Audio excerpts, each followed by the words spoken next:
I was fired for refusing to steal, so I took back what they loved most, their clients. That's how it started. One innocent invoice that didn't make sense. When I asked about it, my boss smiled and said, "Just process it, it's approved." I didn't. A week later, I was packing my things into a cardboard box while HR avoided eye contact. Back then, I thought honesty had ruined my life. And hey, if you like stories where the good guy fights back and actually wins, hit subscribe so you don't miss what comes next. The company I worked for looked perfect on the surface. Shiny office, fake smiles, Friday pizza parties. But behind the curtain, there were fake vendors, padded bills, and bosses who called it creative accounting. I didn't play along. I kept records, screenshots, everything. Quietly. Then came the meeting. My boss, Greg, leaned back in his leather chair, pretending to care. "You're not fitting in with our company culture," he said. I laughed, the kind of laugh that slips out when you realize how absurd something is. "You mean the part where we sign off on fake invoices?" The room went dead silent. 10 minutes later, I was escorted out. That night, I sat alone in my apartment, staring at my laptop. My career was gone, my savings barely covered rent, and my name, the name I'd worked years to build, was now on a company blacklist. But I still had something they didn't: the truth. I thought about lawyers, revenge, and walking away. But deep down, I knew I wasn't done.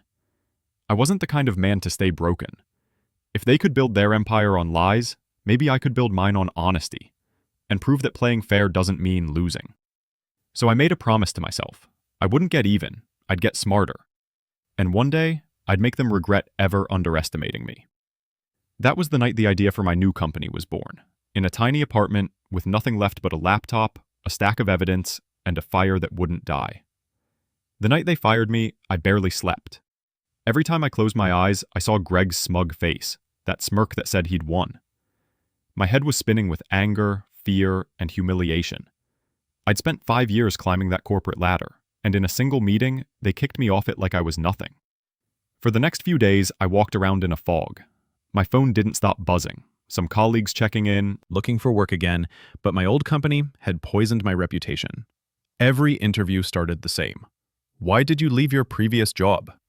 I tried to keep my answers professional, but the recruiters always gave me that look, the one that says, "We've heard something." After 3 weeks of rejection, I realized I was done begging for another paycheck. That's when the switch flipped. I stopped thinking like an employee. I started thinking like a strategist. I opened a spreadsheet, not for invoices this time, but for a plan. I listed every client I'd ever worked with, every issue they'd complained about, every lie management had fed them. I knew those clients better than my bosses ever did. They didn't want fake discounts or fancy reports. They wanted honesty, clarity, and someone who answered the phone when things went wrong. That's when the idea formed. What if I built a company that did everything right? No inflated costs, no ghost vendors, just real service. Transparent, efficient, and built on trust. The more I thought about it, the clearer it became. I didn't just want to survive. I wanted to prove a point, to show them that integrity could be a weapon too. I sold my car to get some startup cash. Not much, just enough for a few months of rent and a shared workspace downtown. The first morning I walked into that tiny co-working office with peeling paint and buzzing lights, I felt something I hadn't felt in months. Freedom. It was terrifying and thrilling at the same time. No boss, no fake smiles, just me, a laptop, and a dream that didn't fit inside their system anymore.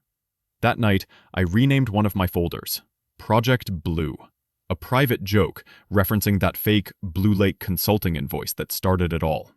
This time, though, Blue would stand for something real. And as I shut my laptop that night, one thought stuck in my mind, clear and sharp as glass.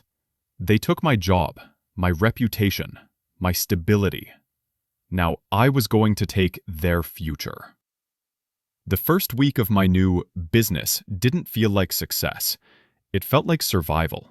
My office was a shared workspace in a drafty building with flickering lights and a coffee machine that tasted like burnt rubber. But it was mine. No fake smiles, no meetings for a company with millions in contracts. But then I remember Greg's grin, That smug confidence that I'd just disappear. That thought alone kept me moving. A few days in, I got a message from Sarah, the analyst who'd warned me they were cleaning files. "I heard you're starting something," she wrote. "Need help?" I hesitated.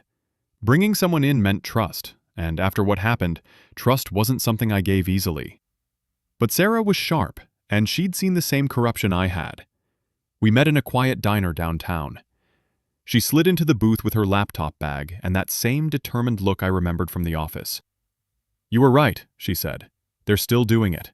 Fake vendors, inflated projects, only now it's bigger." Her words hit me like a jolt. It wasn't just that they'd stolen from clients. They were getting bolder. She showed me a few files she'd backed up before leaving. I didn't ask how she got them. It didn't matter. What mattered was that she believed in what I was building. Within a week, she officially joined me. We worked out of that tiny co-working space, surviving on caffeine and stubbornness. She handled data and analytics. I handled strategy and client outreach. We didn't have funding, fancy branding, or even a real website, just a basic landing page and a promise. Honesty, transparency, results. Our first client came from an unexpected place. A small logistics firm that had worked with my old company reached out. The owner, Mr. Reyes, said he remembered me, the guy who actually called back when things went wrong. He'd left after hidden fees kept piling up. I told him the truth, that I was starting fresh, with no big team, no office, just integrity and experience. He laughed and said, "Maybe that's what this industry needs." It wasn't a big contract, but when I signed it, I felt something shift. For the first time in months, I wasn't running from my past. I was rewriting it. That night, as Sarah and I sat in that flickering office, reviewing our first project proposal, she looked at me and said, "You know they're going to notice your back, right?" I smiled. Good. Because the truth was, I wanted them to notice. And when they did, I wanted them to realize the game had changed. 6 months after I started my company, the basement office didn't helping out remotely. I'd even started to sleep better. Until one Monday morning, Sarah walked in, holding her phone with a look that said, "Trouble." She placed it on the desk. There was an email chain between two managers from my old company. "He's poaching clients. Shut it down. Already talking to legal. Let's remind him about that non-compete." My heart sank for a second. I had read that clause carefully when they fired me. It only covered clients I'd worked with in my final 3 months. None of our current ones. Still, I knew their style. They didn't need to be right. They just needed to make enough noise to scare people. Sure enough, 2 days later, one of our new clients got a friendly reminder from them about ethical business practices. It wasn't direct, but the message was clear. They wanted to intimidate us. That night, I sat in the office long after everyone left. I looked around the room, at Sarah's empty desk, the whiteboard full of plans, the sticky notes with our goals. And I realized something. They weren't just angry that I'd left. They were terrified that I was proving how easily they could be replaced. So, I decided to push harder.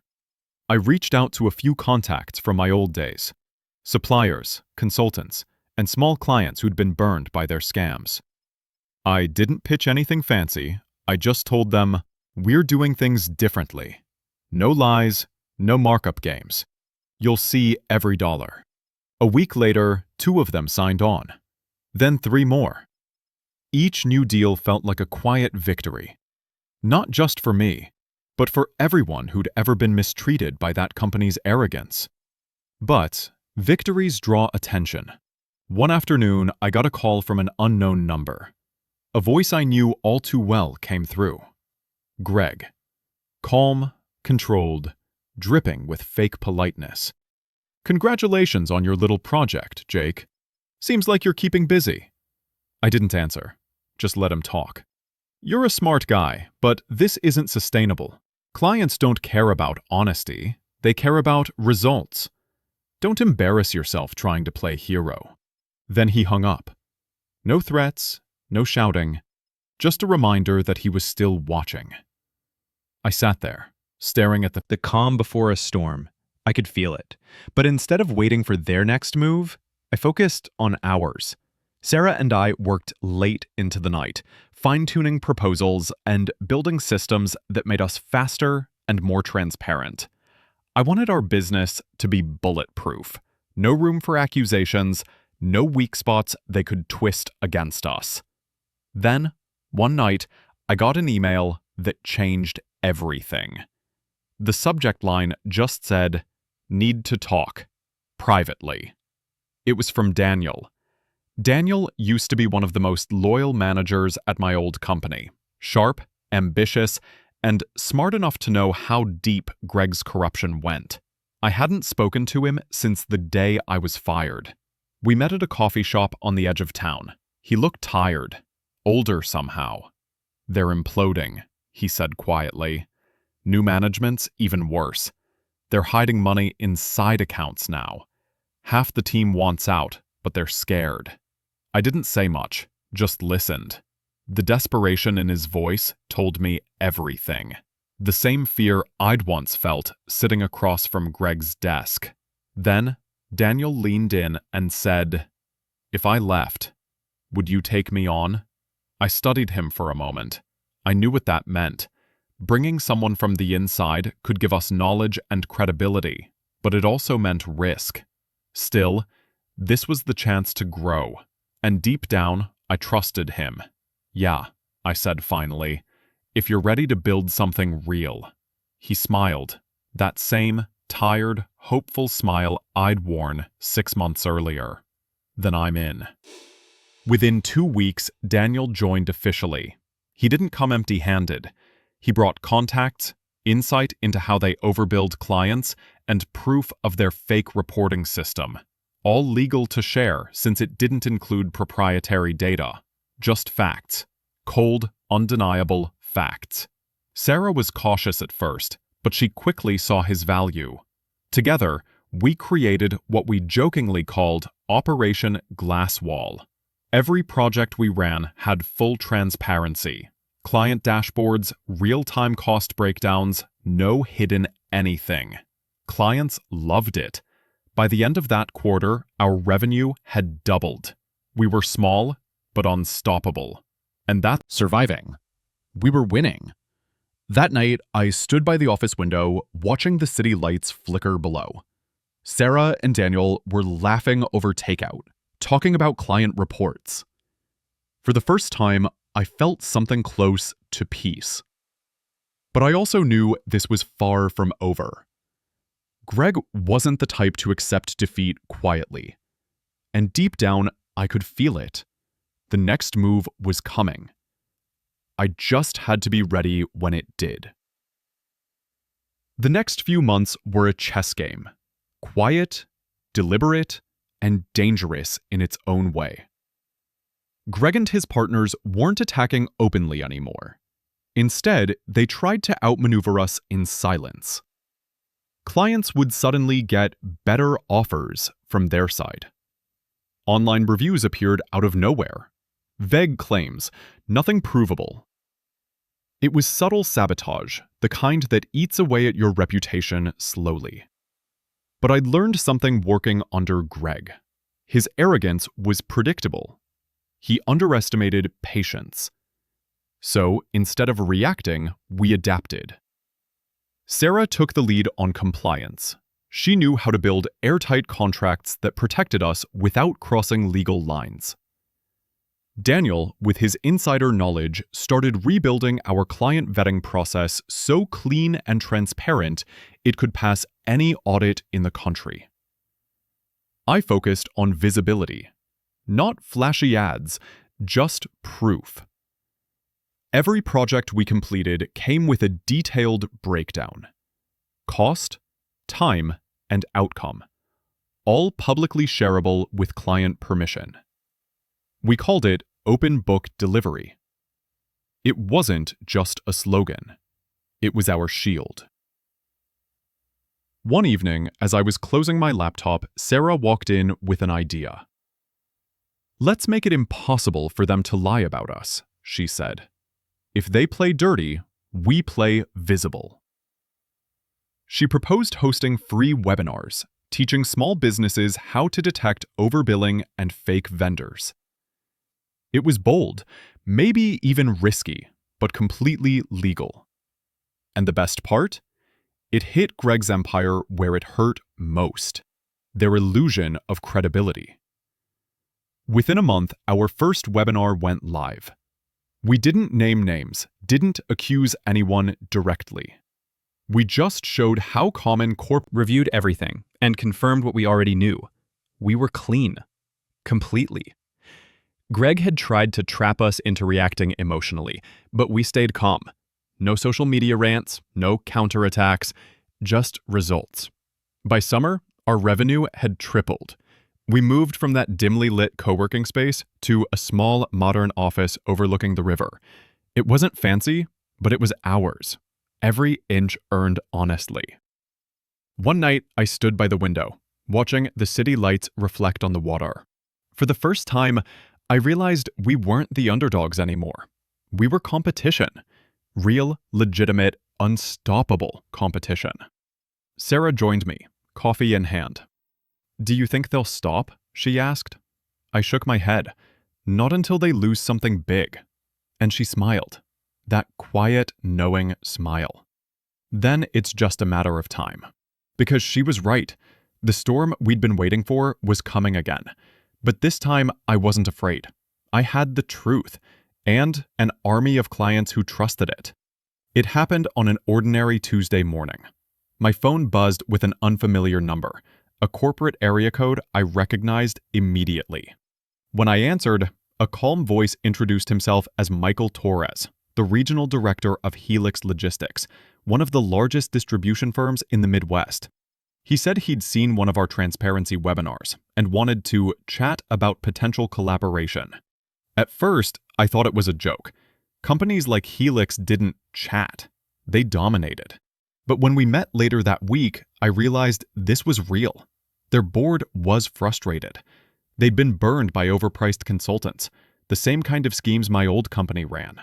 They wanted honesty, accountability, and someone who could fix their broken systems without the corporate smoke. As I presented our model, clear reporting, open billing, full client oversight, I saw something I hadn't seen in a long time: respect. When the meeting ended, Michael shook my hand and said, "You'll hear from us soon." 3 days later, I did. We got the contract. A national one. When I told Sarah and Daniel, they stared at me like I'd announced we'd won the lottery. In a way, we had. It was the break that could move us from small startup to serious. Long to trace it back. Greg's company had reached out, offering them lucrative deals to abandon us. I'll be honest, that night, I almost lost it. Watching months of preparation unravel because of his greed hit a nerve. But Daniel stopped me from reacting. "Let him dig," he said calmly. "The deeper he digs, the more we'll have when he trips." He was right. Instead of panicking, we replaced every dropped vendor with smaller, hungrier partners, startups like ours that wanted a real chance. We built loyalty the hard way, one handshake at a time. By the end of the month, Helix Logistics sent us their first official feedback. "You delivered faster and cleaner than any firm we've used in years." That single sentence spread like wildfire. Word of mouth traveled faster than any marketing campaign. More contracts followed. And then, silence again.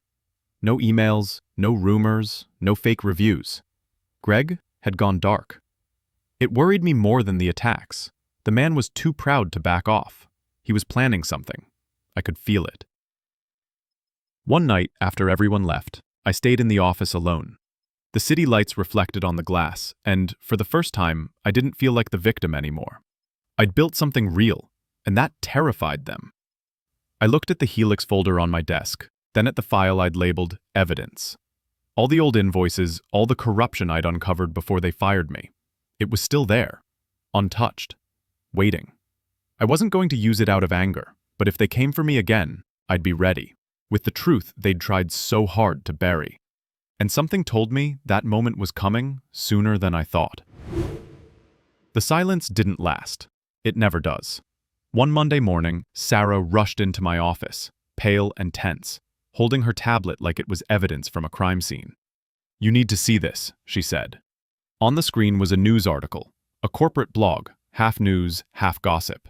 The headline read, "Emerging firm under investigation for financial misconduct." And right below it, our company name. For a second, I couldn't breathe. Then I started reading. The piece was full of vague claims. Sources say, internal concerns, possible misuse of client data. It was pure fiction, but it looked real enough to raise eyebrows. Greg, every number, every invoice, every contract was spotless. Then we prepared a response. Not an emotional rant, not a counterattack, just a clear statement backed by documentation. When we published it, we attached a downloadable link. Every verified audit we'd done since day one. The next morning, the article disappeared from the blog. No retraction, no apology, just gone. But it didn't matter. The people who mattered had seen our response. Helix Logistics sent us a short message. "We trust you. Keep doing what you're doing." It was enough, but I knew Greg wasn't finished. A few nights later, I was working late when I saw an unfamiliar car parked across the street from our office. Engine off, windows tinted. It sat there for over an hour. When I finally stepped outside, it pulled away. No license plate on the front. Sarah said I was being paranoid, but I'd been through too much to ignore signs. Greg had resources, and if he couldn't win legally, he'd try to scare us. That's when I decided to change the game. If he wanted to play dirty, I'd play smart. In daylight, under full transparency. I reached out to a journalist I knew from college, Emily Ruiz, an investigative reporter who specialized in corporate ethics. I told her I had information about large-scale financial misconduct in one of the region's top consulting firms. She didn't need convincing. Within a week, her team was reviewing the evidence I'd collected before I was fired. Carefully, privately, making sure nothing crossed any legal boundaries. I wasn't naming names or feeding gossip. I was giving her verified, documented corruption. When she called me 2 weeks later, her voice was calm but electric. "Jake, this is big. Really big. Are you ready for what comes next?" I hesitated. My company was finally stable. We had people who depended on us. But if we didn't expose them, Greg would just keep destroying others, the same way he tried to destroy me. "Yeah," I said finally. "I'm ready." She told me to watch for the story the following Monday. As I hung up, I looked out over the city, the same skyline I'd once seen through Greg's office window. Only now, the power had shifted. He didn't know it yet, but the next went offline. I watched it unfold in silence from my office window. Sarah sat beside me, reading the article again and again, like she couldn't believe it was real. Daniel was on the phone, fielding questions from clients who suddenly realized how close they'd come to being scammed. No one celebrated. Not yet. We all knew what this meant. Greg's empire wasn't just being challenged, it was collapsing. By evening, Emily's piece had triggered an official investigation. Regulators wanted records. Former employees came forward, confirming what I'd suspected years ago. Fake audits, manipulated project data, bonuses paid from ghost accounts. Greg himself didn't respond publicly, but someone from inside sent us a message through an anonymous email. He's been escorted out. HR's calling it a leave of absence. For a long moment, I didn't move. The man who'd once told me I was too honest to survive was gone. Not because I'd fought dirty, but because I hadn't. That night, I walked home through the city. The streets were buzzing, office windows glowing in the dark. I thought about that first night I sat in my tiny apartment, broke, humiliated, wondering if doing the right thing had been worth it. Now I knew the answer. We didn't just survive. We'd built something they couldn't touch. A business that proved honesty wasn't weakness. It was armor. The next morning, my phone rang again. It was Michael from Helix Logistics. "Jake," he said, "I just read the article. You were right all along. We'd like to expand our partnership. nationwide. For the first time in years, I allowed myself to breathe. We'd done it. Without cheating, without lies, we'd won. When I told Sarah and Daniel, they both smiled. But it wasn't gloating. It was quiet satisfaction, the kind that comes when justice finally lands where it should. Before I left the office that night, I looked around. The clean desks, the whiteboards filled with plans, the soft hum of computers. And I realized something. The fight was over, but the story wasn't. Because for every Greg out there are dozens more who think they can get away with it. And maybe, just maybe, hearing this story would make them— I still hear Greg's voice sometimes, the way he sneered when he said, "You're too honest for this business." Funny thing is, he was right. I was too honest for his business. But mine? Honesty built it, brick by brick. The fallout from Emily's article had been massive. Greg's firm never recovered. Their clients walked, their investors bailed, and their name became a cautionary tale in the industry. Meanwhile, companies that once ignored my calls were now asking for meetings. But I didn't take every deal that came my way. I learned to choose, to work only with people who understood that success built on lies doesn't last. That sometimes doing the right thing costs more at first, but pays back in peace. One afternoon, Michael from Helix stopped by our office. He looked around at our growing team and said, "You built this from nothing. You should be proud." And I was. Not because of the money or the growth, but because we'd done it without becoming like them. That night, as the office lights dimmed and the city hummed outside, I thought about how close I'd come to giving up that night they fired me. How easy it would have been to stay bitter, to fight dirty, to take shortcuts. But instead, I'd chosen a harder road, one that didn't look like revenge at first, but turned out to be the best one of all. Because revenge isn't always about destroying someone else. Sometimes, it's about proving they never had the power to destroy you. So yeah, they fired me for refusing to steal, but I took back what mattered most: my name, my peace, and the future they thought they could take away. Now, I'll ask you, did I do the right thing? What would you have done in my place? If you enjoyed this story, don't forget to subscribe so you don't miss more true stories like this one. Hit that like button, drop a comment below, and tell me, what's your take on justice? Because in the end, good guys do win. Eventually.